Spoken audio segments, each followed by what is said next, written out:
오늘 에베소서 1장 1절의 말씀을 가지고 하나의 거룩한 우주적 교회라는 제목으로 말씀을 증거하도록 하겠습니다. 지난주까지 빌립보서 강해를 마치고 오늘부터 에베소서를 강해하려고 합니다. 예수 그리스도를 구주로 믿고 그리스도의 종과 사도가 된 바울의 최고의 관심은 하나님의 복음이었습니다. 이 복음을 전하기 위해 그는 자신의 몸을 던져 복음을 알지도 못하고 듣지도 못하는 사람들에게 달려갔습니다. 복음이 필요한 곳이면 언제든지 어디든지 달려갔습니다. 이런 마음과 각오가 있었기에 너희는 때를 얻든지 못 얻든지 복음을 전파하라는 말씀도 남겼습니다. 복음은 전하기 좋은 때, 나쁜 때가 따로 없다는 것입니다. 지금은 아니고요, 다음이라 말하지 말라는 것입니다. 복음을 전하기 안 좋은 때는 없다는 것입니다. 최고의 상태이든 최악의 상태이든 복음을 전하라고 합니다. 예를 들면 현재 전 세계가 코로나 바이러스로 집안에 갇혀있는 상태이지요. 이런 상황에서도 복음을 전하기 원하는 전도인들은 소위 집콕인, 집에 콕 박혀있는 우리 집콕인들을 위해 인터넷이나 또는 핸드폰을 활용하여 예배를 드리기도 하고 전도도 하고 성경 공부도 하고 기도 모임도 갖기도 합니다. 이런 인터넷 모임을 위해서 각종 좋은 애플리케이션이 많이 개발되고 화면을 통해서 서로가 서로의 얼굴을 바라보며 교통하고 마치 한 현장에 있었던 듯한 이런 분위기로 예배를 드리기도 합니다. 무슨 말이냐면 복음 전하고자 하는 자들에게는 어떤 환경도 방해가 될 수 없다는 것입니다. 1세기 복음 최고의 복음 전도자 바울도 마찬가지였습니다. 바울이 로마 감옥에서 쓴 편지를 옥중서신이라고 합니다. 에베소서도 그 중에 하나입니다. 그리고 그 중에 하나가 지난주에 마친 빌립보서인데 그 편지에 이런 내용이 있습니다. 형제들아, 내가 당한 일이 도리어 복음 전파의 진전이 된 줄을 너희가 알기를 원하노라. 여기서 바울 사도가 당한 일이란 복음을 전하다가 감옥에 갇힌 일을 말합니다. 그런데 바울은 이런 감옥에서의 결여가 오히려 복음 전파의 진전이 되었다고 합니다. 왜 그럴까요? 다음 절에 설명하고 있습니다. 이러므로 나의 매임이 그리스도 안에서 모든 시위대 안과 그 밖의 모든 사람에게 나타났으니 형제 중 다수가 나의 매임으로 말미암아 주 안에서 신뢰함으로 겁없이 하나님의 말씀을 더욱 담대히 전하게 되었느니라. 어떤 이들은 투기와 분쟁으로, 어떤 이들은 착한 뜻으로 그리스도를 전파하나니 이들은 내가 복음을 변증하기 위하여 세우심을 받은 줄 알고 사랑으로 하나 그들은 나의 매임에 괴로움을 더하게 할 줄로 생각하여 순수하지 못하게 다툼으로 그리스도를 전파하느니라. 그러면 무엇이냐? 거칠애로 하나 참으로 하나 무슨 방도로 하든지 전파되는 것은 그리스도니 이로써 나는 기뻐하고 또한 기뻐하리라. 아멘. 어떤 사람처럼 주 안에서 신뢰함으로 겁없이 하나님의 말씀을 더욱 담대하게 전할 수 있습니다. 어떤 사람은 시기와 분쟁으로 또는 투기로 복음을 전하기도 합니다. 어떤 사람들은 착한 뜻으로 그리스도를 전파하고요. 어떤 사람들은 사랑으로 복음을 전하기도 합니다. 또 어떤 사람들은 바울의 매임에 괴로움을 더하게 할 줄로 생각하여 순수하지 못하게 다툼으로 그리스도를 전파하기도 했다는 것입니다. 거칠애로 하든 참으로 하든 무슨 방도로 하든지 그리스도만 전파된다면 바울은 만족하고 감사하고 기뻐한다는 것입니다. 오직 복음, 오직 그리스도, 오직 하나님께 영광만 된다면 누구든 언제든 어디서든 복음을 전한다는 삶의 원칙을 세운 것입니다. 이런 마음으로 일생 동안 세계를 돌아다니며 주 예수 그리스도의 복음을 전했습니다. 그 중에 하나가 소아시아 지방, 지금 터키인데요.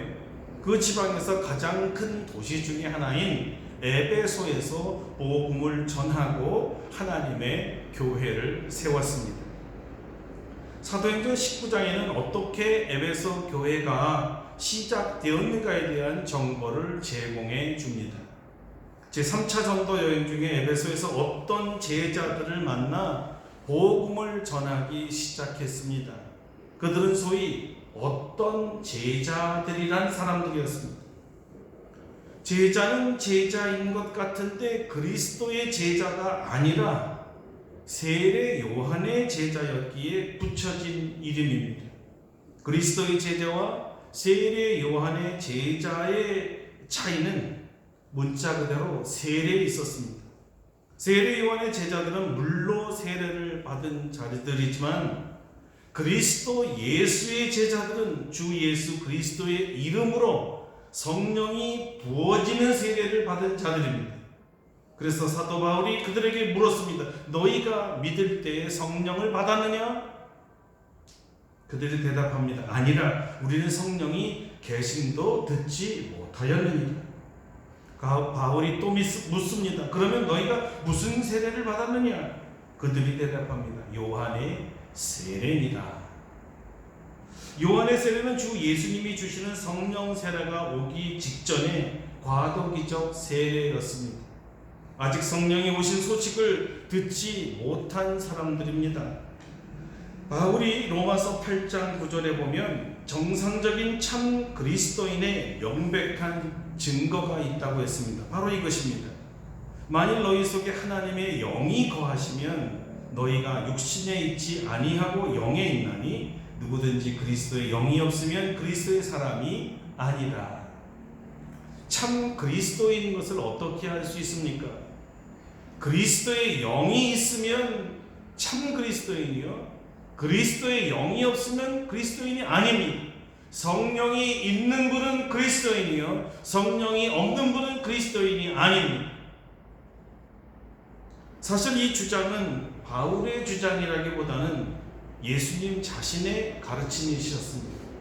요한복음 3장에 보면 이런 말씀을 하셨습니다. 예수께서 대답하시되 진실로 진실로 네게 이르노니 물과 성령으로 나지 아니하면 하나님 나라에 들어갈 수 없느니라. 성령으로 거듭나지 않으면, 성령이 우리 안에 거하지 않는 사람은 그리스도인이 아니라는 것이었습니다. 너무나 흥미로운 것은 오늘날과 같이 복음이 편만하게 전파되고 누구든지 언제든지 이 방송을 통해서 24시간 방송되지요. 복음을 듣고 있는 시대에 살고 있는 우리들 시대에도 정말 놀랍게도 어떤 제자들이란 유형이 여전히 존재한다는 사실입니다. 교인이라고 부르기도 하고 제자라고 말하기도 하고 나 교회에서 직분받은 사람입니다 라고 말하지만 성령으로 거듭나지 아니하는 어떤 제자들이 분명히 교회에 있다는 사실입니다. 성령을 들어보지도 못했고 성령을 받은 경험도 없고 그리스도의 복음을 듣지도 읽지도 않으면서 예수님의 제자로 착각하고 있는 어떤 제자들이 현대 시대에도 있다는 사실입니다. 현대판 에베소의 어떤 교인들이지. 이들에게 바울이 가장 먼저 한 것은 예수 그리스도의 제자가 되게 한 것입니다.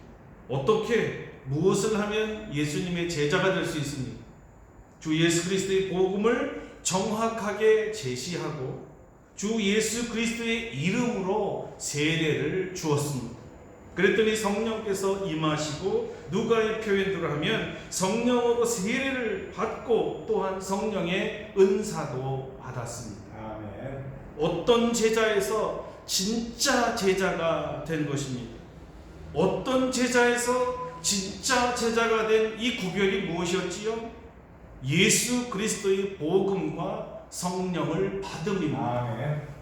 이렇게 에베소 교회가 시작되었습니다. 에베소 교회는 예수 그리스도의 복음과 성령 세례가 초석이 되는 참 주님의 교회였습니다. 그 후에 바울 사도는 하나님 나라를 강론하고 2해 동안 두라노 서원에서 날마다 하나님의 말씀을 전했습니다. 복음을 전파할 때 단순히 복음만 전파한 것이 아니라 기사와 표적도 일어났습니다. 바울의 놀라운 일 중에 하나는 손으로 능력을 행하는 역사가 일어났는데, 특별히 누가는 바울의 앞치마나 손수건을 가져다가 환자들에게 얹고 기도하면 병도 나았고 귀신도 떠나갔다는 것입니다. 마술하던 많은 자들이 은 5만이나 되는 값어치의 책을 불사르고 회심하는 엄청난 역사도 일어났습니다.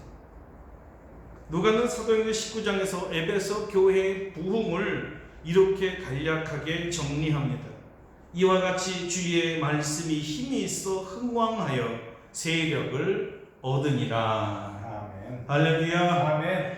저는 오늘날에 우리 아름답고 복된 교회도 에베소 교회와 같은 말씀과 성령의 능력으로 부흥의 역사가 일어나기를 바랍니다. 아멘. 그렇게 일어날 줄 믿습니다. 아멘. 하나님 말씀과 함께 놀라운 치유의 역사도 일어날 줄 믿습니다. 아멘. 악귀들이 떠날 줄 믿습니다. 아멘. 미신을 믿고 마술하던 자들이 회심하는 역사도 일어날 줄로 믿습니다. 아멘. 주님의 말씀이 힘이 있어 흥왕될 줄로 믿습니다. 아멘. 에베소에서의 이런 복음 전파 중에 바울 사도의 가장 큰 관심은 무엇이었을까요? 교회입니다. 하나님의 교회입니다. 에베소 사역을 마치고 예루살렘으로 가기 전 바울의 고별 설교는 그야말로 눈물의 시간이었습니다. 마지막 설교를 하는 바울이나 바울의 설교를 들은 성도들이 다 눈물 범벅이가 되었었죠. 왜 눈물 범벅이가 되었을까요?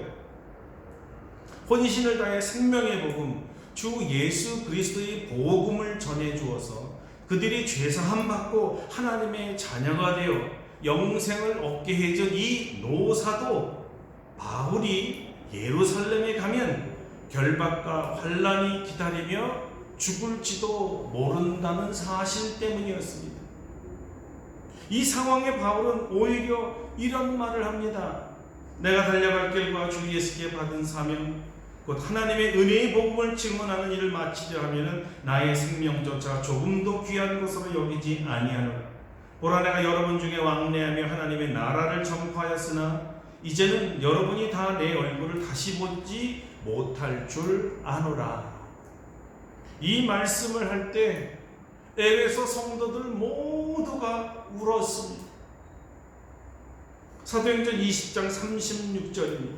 이 말을 한 후 무릎을 꿇고 그 모든 사람들과 함께 기도하니 다 크게 울며 바울의 목을 안고 입을 맞추고 다시 그 얼굴을 보지 못하리라 한 말로 말미암아 더욱 근심하고 배에까지 그를 전송하니라. 이런 뜨거운 눈물을 만든 결정적인 이유가 무엇이었을까요? 이 노사도가 예루살렘에 가면서 오직 걱정하는 것이 다름 아닌 하나님의 교회, 하나님의 양떼들이었습니다. 여러분은 자기를 위하여 또는 온 양떼를 위하여 삼가라. 성령이 그들 가운데 여러분을 감독자로 삼고 하나님이 자기 피로 사신 교회를 보살피게 하셨느니라. 내가 떠난 후에 사나운 이리가 여러분에게 들어와서 그 양떼를 아끼지 아니하며 또한 여러분 중에서도 제자들을 끌어 자기를 따르게 하려고 어그러진 말을 하는 사람들이 일어날 줄을 내가 아노라. 그러므로 여러분이 일깨어 내가 3년이나 밤낮 쉬지 않고 눈물로 각 사람을 훈계하던 것을 기억하라. 지금 내가 여러분을 주와 및 그 은혜의 말씀에 부탁하노니 그 말씀이 여러분을 능히 든든히 세우사 거룩하게 하심을 입은 모든 자에게 기업이 있게 하시리라. 아멘. 이런 교회에 대해 실제 예언대로 예루살렘에서 로마로 압송되어 로마 감옥에 갇힌 바울은 그동안 3년 동안 피땀 흘려 복음을 전하여 세운 하나님의 교회가 이리들에게 망가지지 않게 하려고 쓴 편지가 바로 에베소서였습니다. 바울의 최고의 관심은 하나님의 교회였습니다. 이 편지에는 교회가 무엇인가를 알려줍니다. 신학적인 면에서 이 편지를 보면 교회론을 가장 역설한 편지입니다. 우리도 이 편지를 통해서 교회가 과연 무엇인가를 배우고자 합니다. 그렇다면 바울이 전해준 교회란 무엇일까요? 첫째로 교회는 건물이 아닙니다. 교회는 주 예수 그리스도를 구주로 영접한 사람들 또는 그 사람들의 모임입니다. 여러분, 여기 모임이라는 말이 너무나 중요합니다. 머리가 예수님이고 몸이 예수 믿는 사람들이 모이면 교회입니다. 이 사람들을 성도라 부릅니다. 그러니까 교회는 성도들의 모임 또는 공동체입니다. 그런데 왜 그리스도인들을 성도라고 불렀을까요? 문자 그대로 성도는 거룩한 무리 또는 거룩한 백성을 뜻합니다. 그리스도인들을 가장 존귀하게 부르는 이 칭호 중에 하나가 거룩한 사람이라는 뜻입니다. 그렇다면 거룩이란 무슨 뜻일까요? 거룩이란 분리되다 또는 구별되다 또는 하나님께 바치다라는 뜻을 가지고 있습니다. 하나님께 예물로 바치기 위해 따로 구별하여 분리시킨다는 말입니다. 그래서 성도라고 말하면 하나님께 바치기 위해 세상에서 따로 구별하여 분리시킨 사람들을 말합니다. 그래서 거룩한 구별이라는 말로 성별이라는 말을 쓰기도 합니다. 이 거룩이라는 말이 다른 단어와 합쳐지면 더욱 뜻이 분명해지는데, 성전 또는 성소 이렇게 말하면 하나님께 예배드리기 위해 세상 건물과 구별된 건물이나 장소를 뜻합니다. 성물이라고 하면 세상 물건과 분리해서 따로 떼어서 구별하여 하나님께 드린 물건을 말하지요. 자, 이런 원칙으로 성도라는 말은 거룩한 사람들입니다. 엄격히 말하면 성인, 영어로 saint라고 하는데요, 성인이란 말이 개별적으로는 더 옳은 말입니다. 거룩한 사람이란 뜻이니까요. 하나님께 드려져서 구별된 그런 사람을 말합니다. 죄악된 세상에서 따로 구별하여 분리시키고 의롭다 여겨준 사람입니다. 이 사람들이 모인 공동체를 교회라고 말합니다. 그러므로 성도들이 모이지 않으면 교회라 말할 수 없습니다. 모여야 합니다. 이번 교회에 대해서 우리가 배우는 김에 좀 더 교회가 무엇인가 한 걸음 더 나아가 생각해 보려고 합니다. 사도들이 고백한 신앙 고백을 뭐라 그러죠? 사도신경이라고 우리 하죠. 사도신경에 보면 사도들은 교회를 하나의 거룩한 공교회라고 말했습니다. 하나의 거룩한 공교회다. 여기서 교회에 관한 아주 중요한 개념 세 가지를 우리는 배우게 됩니다. 첫째는 교회는 하나입니다. 교회가 하나라는 사실은 교회의 머리 대심이 주 예수 그리스도이시고 몸이 그리스도로 구속받은 성도들이라는 뜻입니다. 바울의 용어로 말한다면 그리스도 안에서 하나입니다. 이 사상은 에베소에서 아주 많이 나옵니다. 먼저 1장 22절과 23절입니다. 만물을 그의 발 아래에 복종하게 하시고 그를 만물 위에 교회의 머리로 삼으셨느니라. 교회는 그의 몸이니 만물 안에서 만물을 충만케 하시는 이의 충만함이니라. 이제 2장 14절 이하를 보겠습니다. 그는 우리의 화평의 심지라 둘로 하나를 만드사 원수된 곳 곧 중간에 막힌 담을 자기 육체로 하시고 법정으로 된 계명의 율법을 폐하셨으니 이는 이 둘로 자기 안에서 한 세 사람을 지어 화평하게 하시고. 한 군데만 더 보겠습니다. 4장 3절 이하입니다.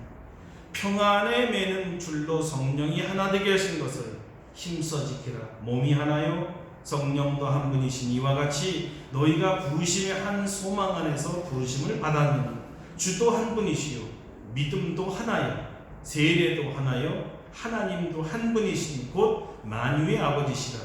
만유 위에 계시고 만유를 통일하시고 만유 가운데 계시도다. 아멘. 에베소서에 나오는 바울의 모든 교회에 대한 언급을 종합하면 교회는 그리스도 안에서 하나라는 명백한 사실입니다.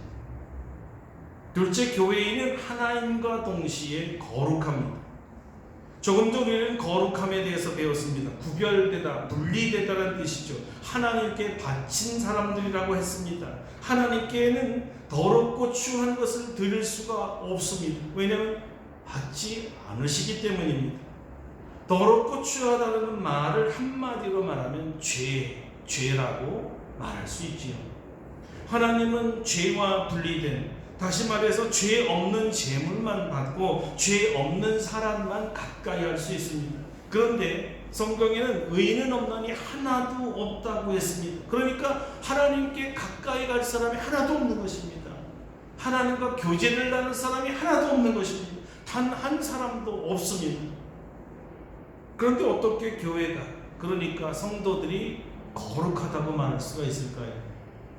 그 답은 바로 예수 그리스도입니다. 예수 그리스도의 피로 죄 씻음 받았기에, 죄가 사라졌기에, 하나님께 거룩하게 구별되었기에 드려질 수가 있습니다. 이런 의미에서 예수의 피로 거룩해진 사람들을 교회라고 합니다. 예수님의 보혈로 죄 용서받아 거룩해진 사람은 예수님의 보혈로 죄 용서받지 못한 사람과 구별됩니다. 교회는 용서받은 사람들의 모임, 이런 면에서 거룩하다는 뜻입니다. 셋째, 공교회입니다.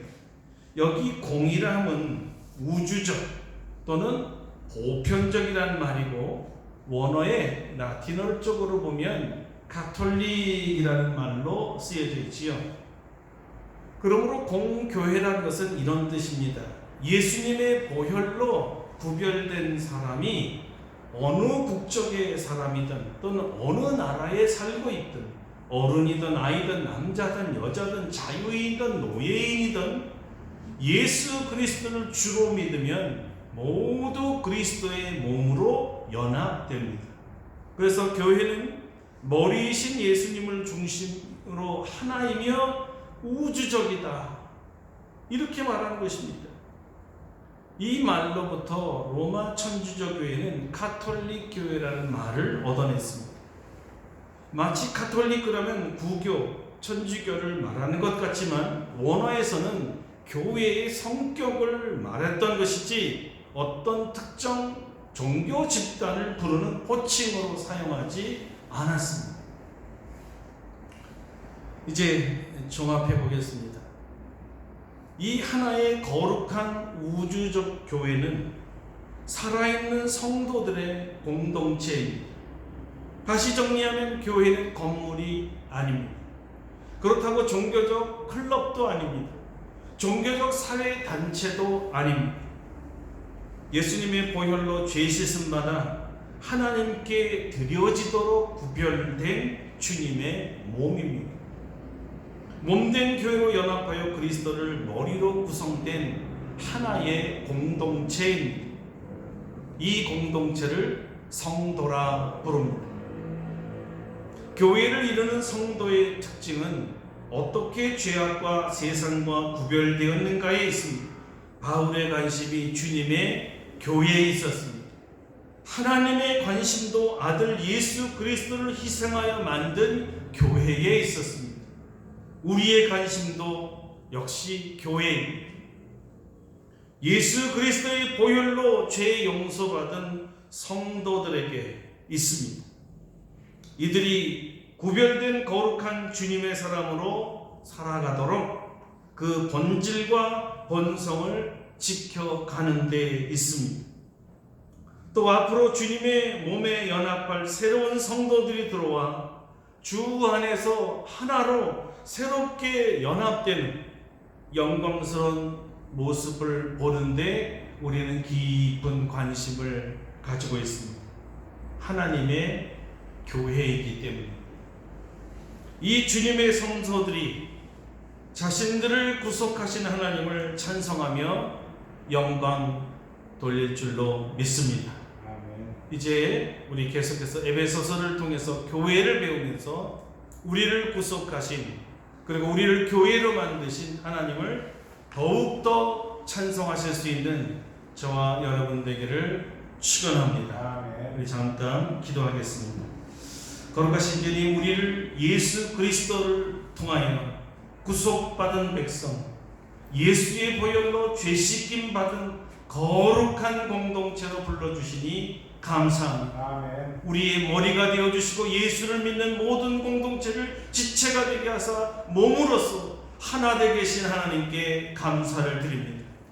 앞으로 더 많은 사람들이 예수의 보혈로 죄 씻음 받아 이 하나님의 교회에 연합될 그 놀랍고 영광스러운 광경들을 우리는 기대합니다.